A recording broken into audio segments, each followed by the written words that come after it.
They called it the Easy 8, but to the men of the Panzerwaffe, there was nothing easy about it. When German crews first encountered the M4A3E8 in late 1944, they thought they were seeing just another Sherman, clumsy, undergunned, predictable. But within weeks that assumption would shatter.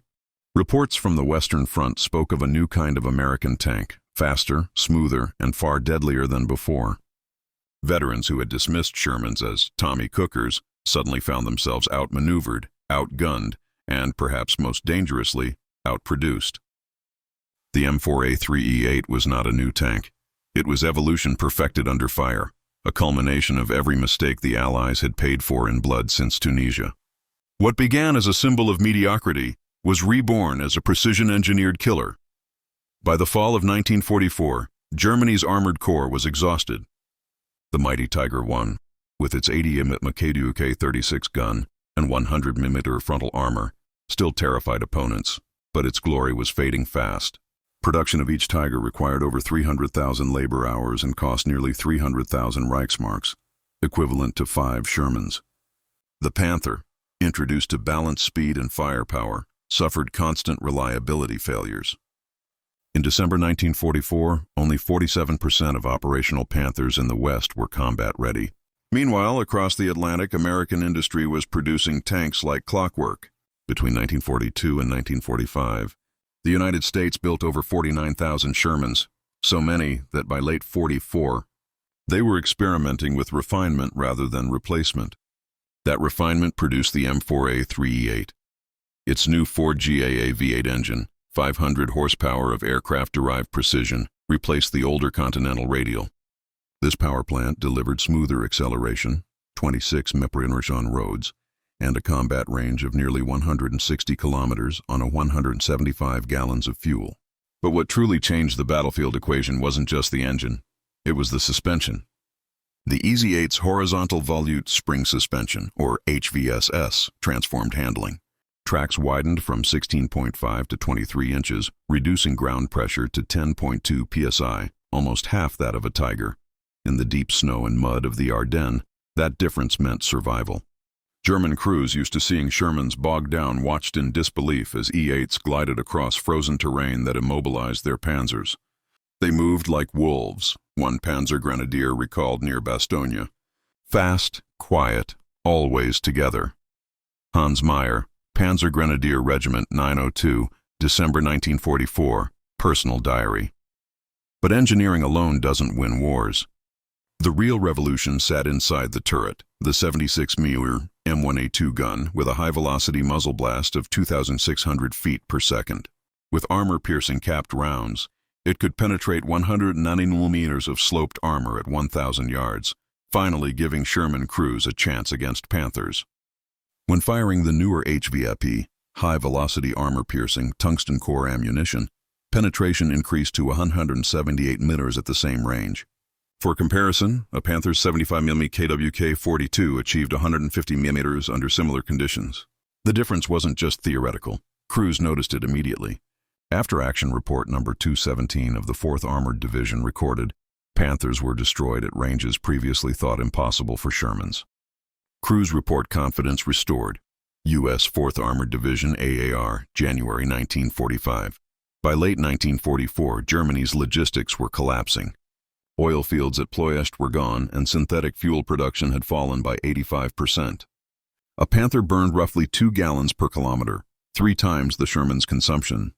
Even when German tanks were technically superior, they could rarely move. The Easy 8, with its efficient engine and simple maintenance, was mobile nearly 80% of the time, while Panthers averaged 45%. That mobility shaped strategy. General George S. Patton's Third Army used the M4A3E8 to spearhead long armored thrusts deep behind enemy lines.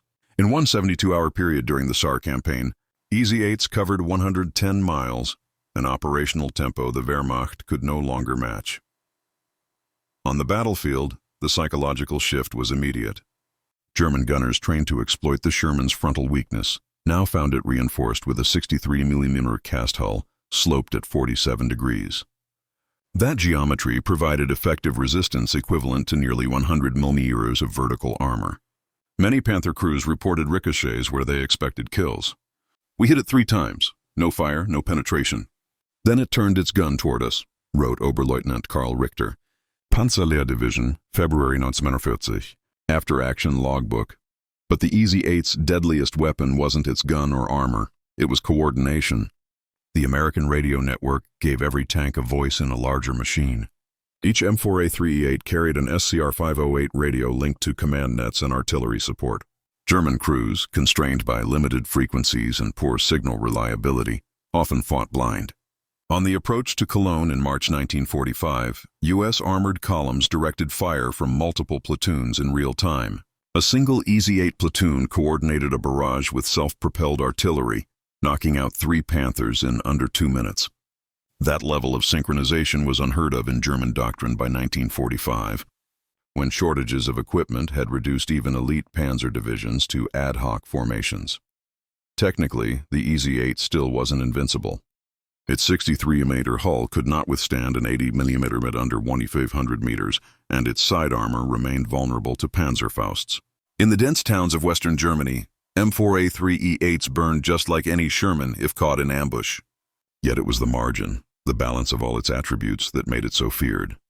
The E8 combined speed, accuracy, and reliability in a way that eliminated Germany's last advantage. Its stabilizer system allowed accurate fire while moving at 10-15 mph, an edge that German optics couldn't match in dynamic engagements.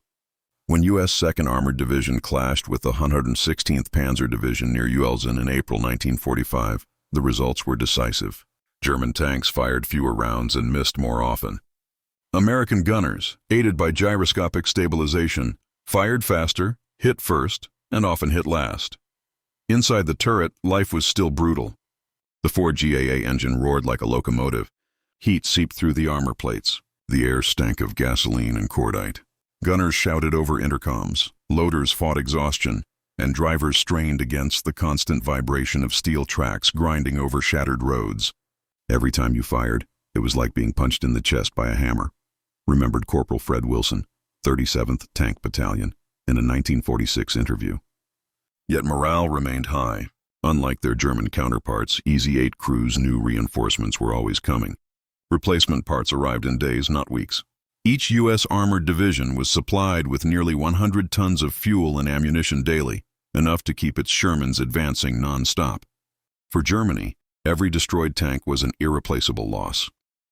By early 1945, German officers could identify the EZ-8 on sight from its wider tracks and low suspension. It became a priority target, but few could act on that recognition. Air superiority meant any German tank moving by daylight risked destruction from thunderbolts or typhoons. The Luftwaffe had less than 150 operational fighters on the Western Front by March. Ground communications were fragmented.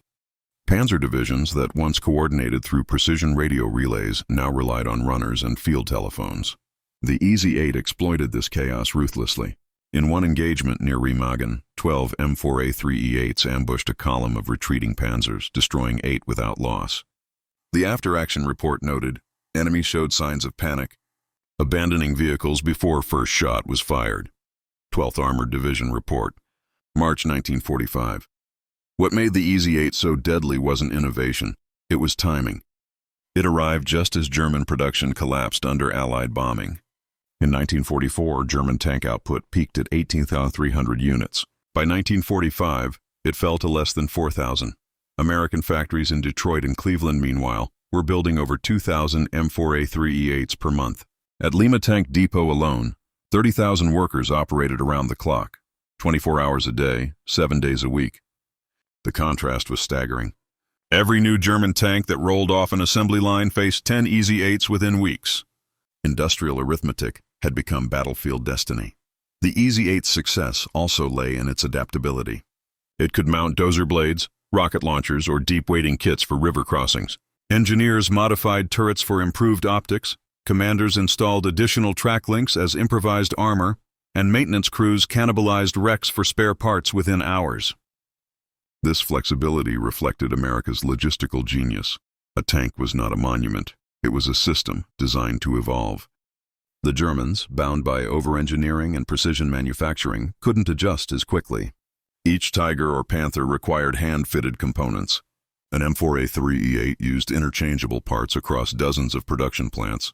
The result was a weapon of mass consistency. Still, German tankers respected the EZ-8's lethality. Veterans of the 2nd SS Panzer Division wrote in post-war memoirs that the new American Shermans were formidable, fast, coordinated, and confident. Heinz Schäfer, SS Panzerregiment 2, 1946, personal notes. In the final battles across the Ruhr and Thuringian Forest, Panther crews reported being hunted by swarms of M4A3E8s operating in packs, striking flanks, then vanishing behind smoke screens before artillery could respond. What once had been a duel between equals had become a one-sided pursuit. The hunter had become the hunted. By April 1945, as Allied tanks rolled through the shattered remains of Germany, the EZ-8 had proven itself more than just another Sherman. It was the product of industrial maturity and battlefield adaptation. Its technical superiority over earlier models mirrored the evolution of American doctrine, from cautious support armor to a maneuver-centric armored spearhead. German crews, once secure in their mechanical dominance, now faced an enemy that matched their precision with overwhelming efficiency. In the cold clarity of statistics, the M4A3E8 didn't just outperform the Panther, it outlasted it. After the war, captured German officers repeatedly cited it as the most balanced and dangerous of Allied tanks. When the guns finally fell silent, the EZ-8 didn't retire. It went on to fight in Korea, where it faced the Soviet T-34, and once again proved that versatility often triumphs over complexity. That legacy was born in the muddy fields of Europe, where German confidence met American adaptation head-on. The story of the M4A3E8 is not one of perfection, but of progress. Proof that the art of war belongs not to those who start with the best machines, but to those who learn the fastest how to use them. For every Panther that rolled off a German line, 5 EZ-8s were waiting, better fueled, better supplied, and better coordinated. In the end, the tank that Germans mocked as inferior became the one they feared most. History's steel verdict is clear. The EZ-8 didn't just fight the panzers, it outlasted the empire that built them.